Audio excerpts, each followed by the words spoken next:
I'm Nelson, and I didn't really believe in ghosts or weird stuff until I came across it myself. To tell you the truth, it was a shocking experience, and I don't want anyone to go through that. Do you want to know what happened to me? Get ready, sit back and listen, and don't forget to put likes and write your opinion in the comments. When I was 6 to 7 years old, my dad gave me a robot toy on the remote control.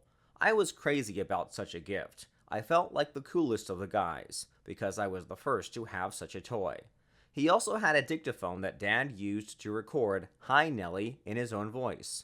Only he called me that, teasing me on purpose, knowing I didn't like it. Nevertheless, the robot and I had a great time together. I played for hours, took it everywhere with me. Wherever I went, it was in the bag. I even slept with him at night, holding him tight. Over the years, the remote broke down, and the special greeting no longer worked. The robot has aged, the paint has rubbed in some places, the parts have broken off, and I have grown up.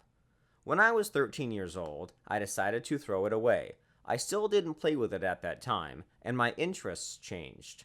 I basically didn't play with toys at all. Now I had new hobbies in the form of computers and smartphones. I mentally said goodbye to the toy and took it to the trash. It had already lost its appearance so much that it was a shame to give it to anyone. "Thank you for the fun games," I said to him, and said goodbye. When I entered the house, my dad asked me if I was sorry, but no, I shook my head and went into the room. From that moment on, I forgot about his existence and lived my own life. A couple of days later, my friends invited me to a party in an unusual format. The guys and I didn't really believe in ghost stuff, but the girls were crazy about it. Everyone was guessing at something, and the dads offered to drive up to them, making a party in the spirit of spiritualism. I thought it was a funny idea, because we could play them and have a good laugh. Having the set date and place of gathering, we prepared everything in advance, bought snacks, pizza, and everyone gathered. The girls brought various candles, posters, markers, and bandages for their faces. We turned out the lights in the house, lit candles, wrote strange figures on the poster, spied on the internet, sat in a circle, and began to meditate. The hardest thing to do was not to laugh at the girls' faces. They took it so seriously. After a few manipulations, we opened our eyes, and one of the girls named Stephanie said that she saw a ghost in the room. I took a moment to put my arm around Lucy, and she was shaking, and I loved it. Then Steph suddenly jumped up from her seat and started saying ridiculous things, like the apocalypse is coming, the war is about to start, and all that. I couldn't help but laugh. You didn't see the way she looked at me.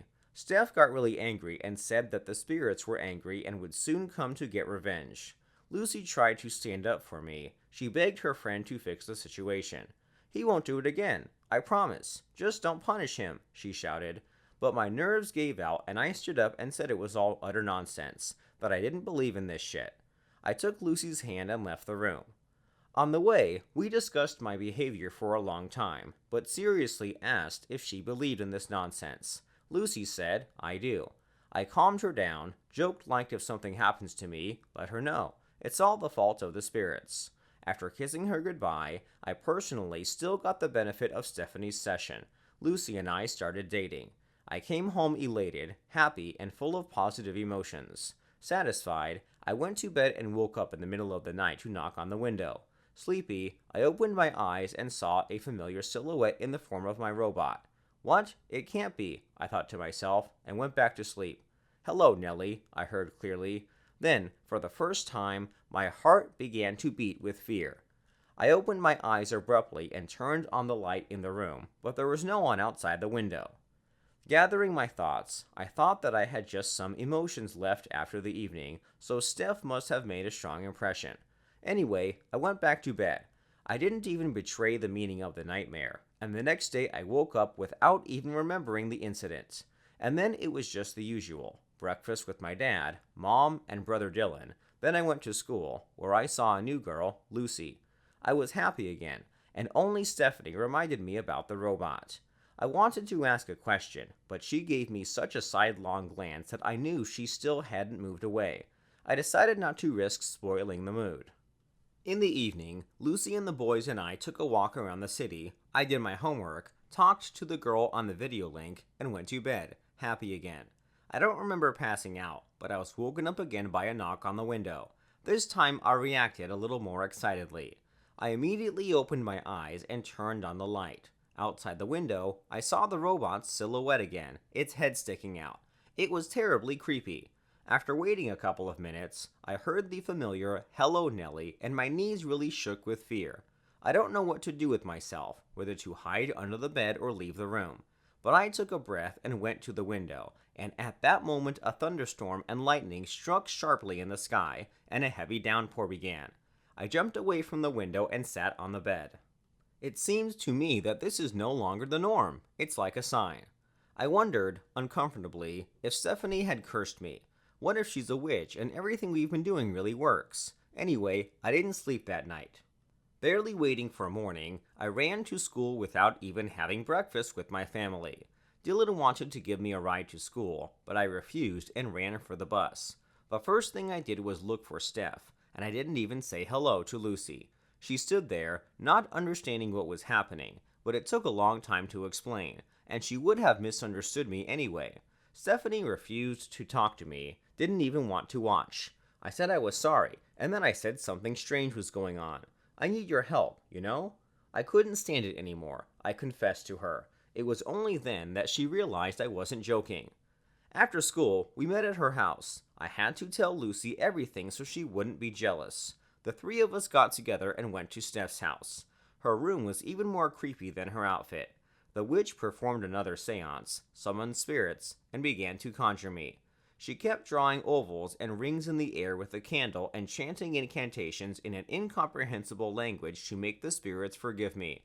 Then she told me that I had to perform the rite of sacrifice.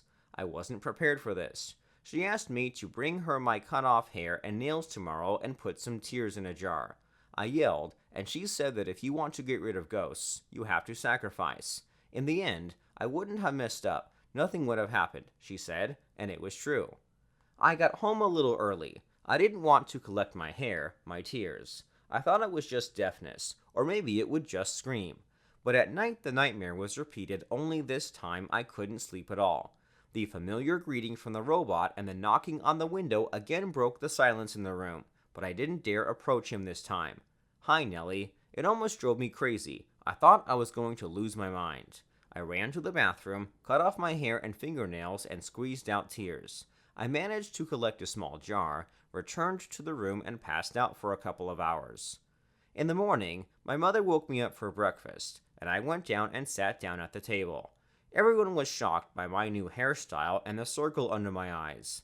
My parents anxiously asked what was happening to me, but I said that everything was fine. After much questioning, I finally gave up, saying that I was being chased by my robot, and all this because I made fun of Stephanie's spirits. Now I have to sacrifice something of myself, and then I hope the nightmares will end, I said. The family looked at me with round eyes in disbelief, and only Dylan got up from the table and went somewhere. He came back a minute later with the robot in his hands, and I almost flinched. Dylan suddenly started laughing loudly and said that he took the robot out of the trash, fixed it, and pranked me. "A new hairstyle suits you," he said, laughing out loud. Well, I won't tell you how I got back at him, but I'm glad it was all just a joke.